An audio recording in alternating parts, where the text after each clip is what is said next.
വർഷം 1978. വെറും 18 വയസ്സ് മാത്രം പ്രായമുള്ള ആ വിദ്യാർത്ഥിക്ക് ഇന്ന് സന്തോഷമുള്ളൊരു ദിവസമാണ്. അവൻ ഏറെക്കാലമായി മനസ്സിൽ കൊണ്ടു നടന്ന സിനിമ എന്ന സ്വപ്നത്തിലേക്ക് തിരനോട്ടം എന്ന സിനിമയിലൂടെ അവൻ ആദ്യ ചുവടുകൾ വെക്കുകയാണ്. ക്യാമറയ്ക്ക് മുന്നിൽ മാനസിക നില തെറ്റിയ ഒരു സർവൻ്റായി അവൻ അഭിനയിച്ചു തകർക്കുമ്പോൾ അവൻ്റെ അഭിനയ മികവ് കണ്ട് ആ സെറ്റ് ഒന്നടങ്കം കൈയടിച്ചു. 6ാം ക്ലാസ്സിൽ തുടങ്ങിയതാണ് ഈ ആഗ്രഹം. തൻ്റെ പാഷൻ അഭിനയമാണെന്ന് മനസ്സിലാക്കിയ അന്നു മുതൽ വേദികളിൽ അവൻ അവസരങ്ങൾ അന്വേഷിച്ച് നടന്നു. അന്നേറെ കാത്തിരുന്ന നിമിഷത്തിലാണ് താൻ ഇന്ന് നിലനിൽക്കുന്നത്. അവൻ ഏറെ ആഗ്രഹിച്ചിരുന്നു ഇത്. പക്ഷെ നിരാശയായിരുന്നു. വിധി അവനെ തുണച്ചില്ല.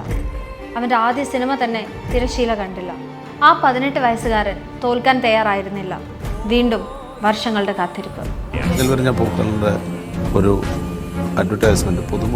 സംവിധായകൻ ഫാസിലിന്റെ മഞ്ഞിൽ വിരിഞ്ഞ പൂക്കൾ എന്ന സിനിമയിലൂടെ കേരളത്തെ ഒന്നടങ്കം ഞെട്ടിച്ച വില്ലൻ കഥാപാത്രമായി അയാൾ മലയാള സിനിമയിൽ അരങ്ങേറി.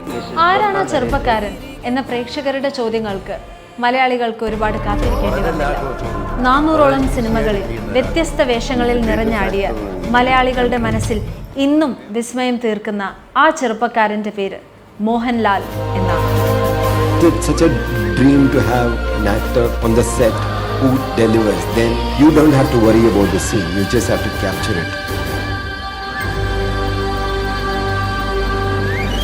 പലരും വന്നു പോയിട്ടും എന്താണ് മോഹൻലാലിനെ സൂപ്പർ സ്റ്റാറായി നിലനിർത്തിയത്? തെറ്റാതെ പറയാൻ കഴിയും, കൺസിസ്റ്റൻസി. തൻ്റെ കഴിവിലുള്ള വിശ്വാസത്തെ മുഖവിലക്കെടുത്ത് അയാൾ എന്നും മുന്നോട്ട് പോയിക്കൊണ്ടേയിരുന്നു. നിരന്തരം പരാജയപ്പെടുമ്പോഴും പരാജയങ്ങൾക്ക് അയാളെ പരാജയപ്പെടുത്താൻ കഴിഞ്ഞില്ല. 18 വയസ്സുകാരനിലെ അഭിനയമോഹിയിൽ നിന്നും 65ാം വയസ്സിലെ നടന വിസ്മയത്തിലേക്കുള്ള അയാളുടെ യാത്ര തെല്ലും എളുപ്പമായിരുന്നില്ല. Failure is success in progress എന്ന ആൽബർട്ട് ഐൻസ്റ്റൈൻ്റെ വാക്കുകളുടെ ജീവിക്കുന്ന താരപദവിയുള്ള ഉദാഹരണത്തിന്റെ പേരാണ് മോഹൻലാൽ. തൻ്റെ അഭിനയ പാടവത്തിൽ ആകൃഷ്ടരായി ആരവത്തിൽ ആർപ്പ് വിളിച്ചവരും കൈയടിച്ചവരും തന്നെ തൻ്റെ തോൽവികളിൽ മുൻനിരയിൽ കൂകി വിളിക്കാനുണ്ടായിരുന്നു എന്നതാണ് സത്യം. ഏറ്റവും മോശം നടനുള്ള അവാർഡ് മോഹൻലാലിന്. ആ ഒടിയന് ശേഷം അയാളുടെ മുഖത്തെ ഒരു പ്രകടനങ്ങൾ ഏതെങ്കിലും ഉണ്ടോ? മസിൽ പിടിച്ചിങ്ങനെ നിൽക്കുന്നല്ലാതെ ആ താടിയും വെച്ച് ലൂസിഫർ അടക്കം നിങ്ങൾ എടുത്തു നോക്കൂ. 6 വരെ കാലം കഴിഞ്ഞു. പക്ഷേ അദ്ദേഹം മുന്നോട്ട് പോയിക്കൊണ്ടേയിരുന്നു. കൺസിസ്റ്റന്റായി അത് ചെയ്തുകൊണ്ടേയിരുന്നു. കാരണം മറ്റാരെക്കാളും അയാൾക്ക് അയാളെ അറിയാം. കൺസിസ്റ്റന്റായി പാഷന് പുറകെ അയാൾ നടന്ന വഴികൾക്ക് കാലം നൽകിയ പേരാണ് സൂപ്പർ സ്റ്റാർ.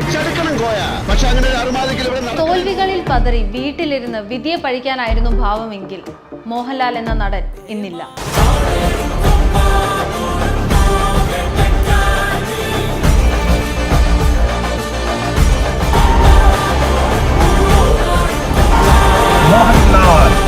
മോഹൻലാൽ തുടരുന്നു.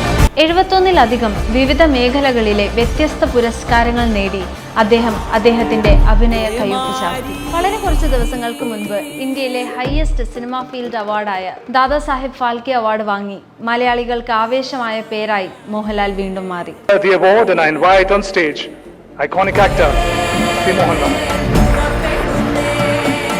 മലയാളിയുടെ ആൾട്ടർ ഈഗോയാണ് മോഹൻലാൽ.